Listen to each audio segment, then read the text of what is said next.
Bonjour les amis, si vous êtes en relation toxique avec un pervers narcissique, c'est normal qu'au bout d'un moment vous pensiez à quitter cette personne, que ce soit votre conjoint, votre conjointe ou un membre de votre famille. C'est la même chose.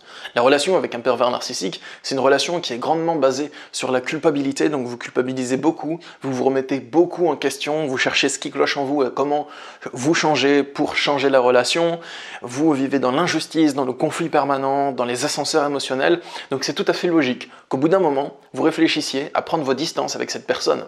Mais là, le problème qui survient, c'est que le pervers narcissique, donc la personne au comportement toxique, elle ne va pas vous laisser faire, elle ne va pas vous laisser partir comme ça. Et donc vous essayez de lui expliquer que vous voulez rompre, vous essayez de lui expliquer pourquoi, de lui faire comprendre les choses. Et vous remarquez que ça ne fonctionne pas, que quoi que vous fassiez, cette personne n'arrive pas à comprendre les choses. Vous avez beau lui expliquer de toutes les manières possibles, le pervers narcissique ne lâche jamais l'affaire. Quand vous essayez de rompre, ce qui va se passer, c'est qu'il va vous faire du harcèlement, ou elle va vous faire du harcèlement, ça marche aussi pour les femmes. Ce harcèlement, ça va être de la victimisation, donc il va faire genre « il ne peut pas vivre sans vous et vous êtes coupable de l'abandonner ». Il va vous faire des reproches et vous accuser de plein de choses pour que vous vous sentiez coupable, du chantage affectif, des accusations injustes, de l'intimidation, du harcèlement, du spamming. Et vous, face à ça, des fois, vous pouvez changer d'avis. Et il vous met tellement la pression émotionnelle que vous abandonnez votre idée de rompre et vous retournez avec cette personne. Et si vous avez rompu avec un pervers narcissique il y a plusieurs années, vous le savez peut-être, mais même plusieurs années plus tard, même si vous l'avez bloqué de partout, il continue à faire des petites apparitions, à vous laisser des petits messages vocaux de temps en temps. Donc on se demande, mais le pervers narcissique, ne lâche-t-il jamais l'affaire? Est-ce qu'il est récalcitrant jusqu'à la mort? Est-ce qu'il est tenace jusqu'à la mort? Ou est-ce qu'il y a vraiment un moyen de faire en sorte que le pervers narcissique vous lâche totalement la grappe, et qu'il vous laisse rompre, qu'il vous laisse vous reconstruire, qu'il vous laisse prendre du temps sans lui ou sans elle? Donc dans cette vidéo, je vais vous expliquer comment faire en sorte qu'un pervers narcissique lâche l'affaire. Ça nécessite peut-être quelques efforts, mais c'est quelque chose qui est possible à faire. Ce que je veux vous dire en premier, c'est que le pervers narcissique, pour qu'il lâche l'affaire, il faut être radical. Il n'y a pas d'autre moyen. Il y a 3 commandements à respecter, c'est une façon de parler, mais il y a 3 principes à respecter si vous voulez que le pervers narcissique lâche l'affaire définitivement. Le premier principe, c'est ne plus échanger avec lui verbalement, ne pas discuter avec lui verbalement, ou même par écrit, ne plus échanger avec lui, tout simplement, ne plus discuter, ne plus partager de discours avec lui. Si je vous dis ça, c'est parce que chaque discours avec un pervers narcissique est toxique. Et cette phrase, c'est la clé pour vous libérer du pervers narcissique. Et il faut peut-être du temps pour que vous l'assimiliez, que vous l'intégriez, que vous la compreniez. Mais chaque échange avec un pervers narcissique est un échange toxique.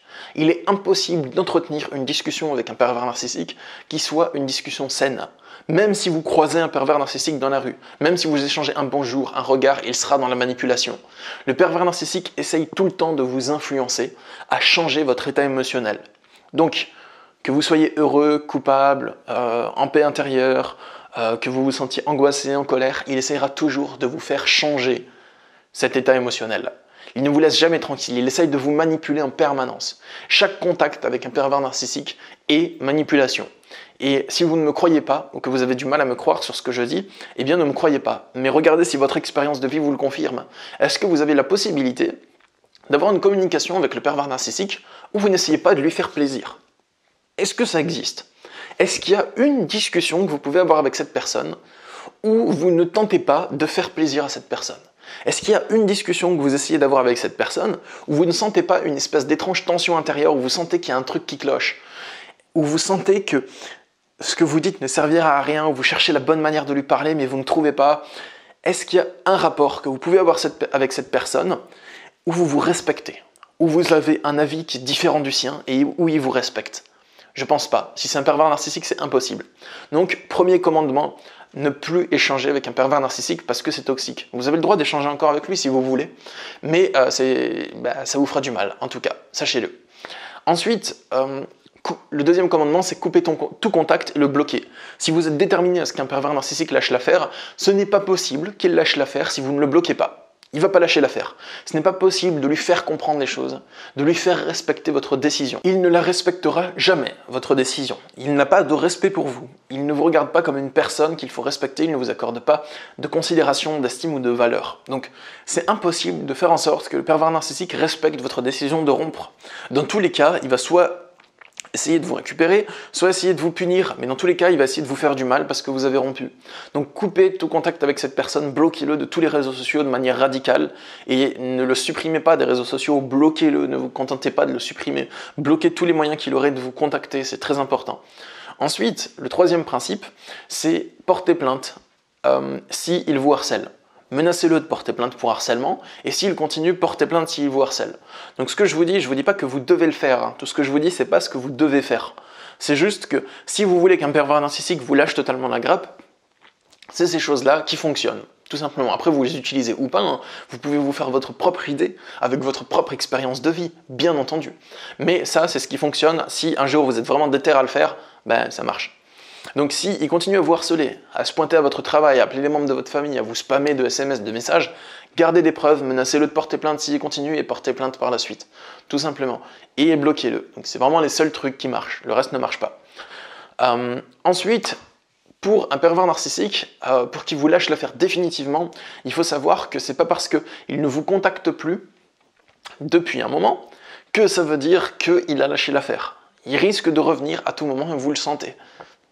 Donc il faut vous blinder intérieurement pour être fort, pour être forte, et pour couper les ponts avec cette personne, même si cette personne revient vers vous. Peut-être que vous avez besoin de lui parler encore pour expérimenter encore son contact. Mais à force d'expérimenter son contact, donc ce que je veux dire par là, c'est à force de parler avec un pervers narcissique, vous allez vous rendre compte qu'il n'y a rien à faire avec ces personnes. Il n'y a rien à faire, il n'y a rien à dire, il n'y a rien à échanger qui soit bon pour vous. Il n'y a rien pour vous là-dedans, les amis. Donc, si vous souhaitez aussi plus d'astuces sur comment comprendre le pervers narcissique et comment mettre un terme à une relation avec lui, j'ai écrit un livre sur le sujet « Pervers narcissique, l'identifier, le fuir, se reconstruire ». Ce livre, il est disponible partout, hein, sur Amazon, sur mon site internet, à la Fnac, dans les librairies. Dedans, j'y explique le fonctionnement du pervers narcissique et je vous explique comment le contrer, comment le contre-manipuler, comment vous enfuir et vous en sortir. Et si vous voulez qu'un pervers narcissique lâche l'affaire, il y a une deuxième clé à prendre en compte, c'est qu'il faut reparamétrer votre esprit.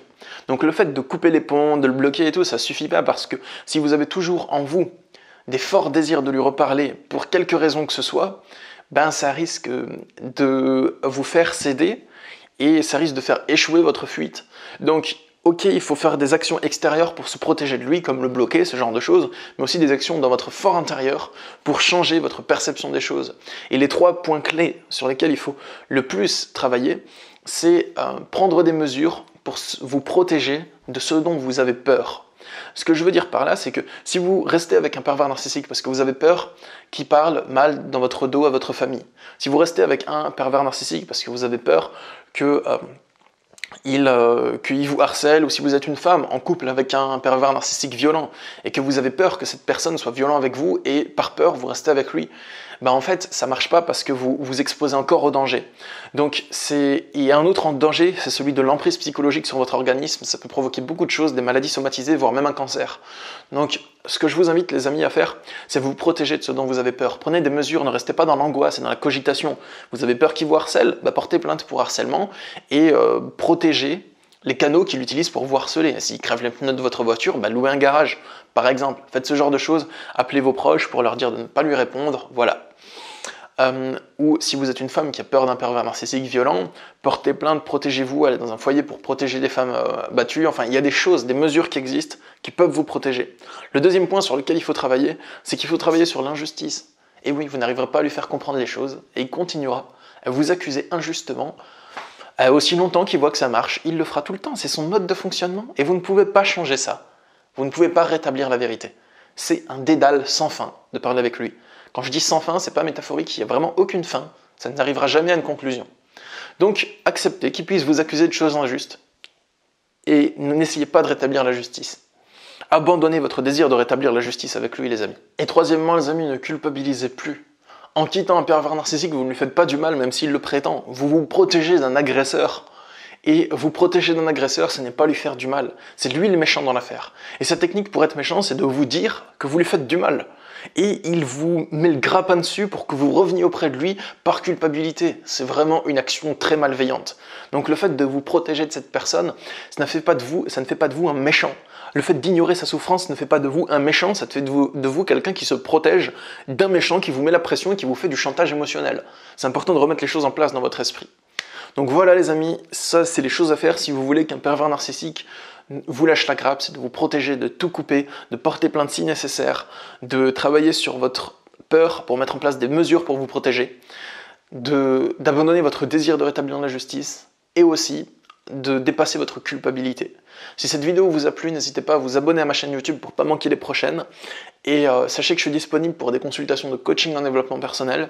Mon but en consultation, c'est de vous aider à comprendre votre problématique en prenant en compte l'aspect psychologique et émotionnel et aussi ce qui se passe à l'extérieur.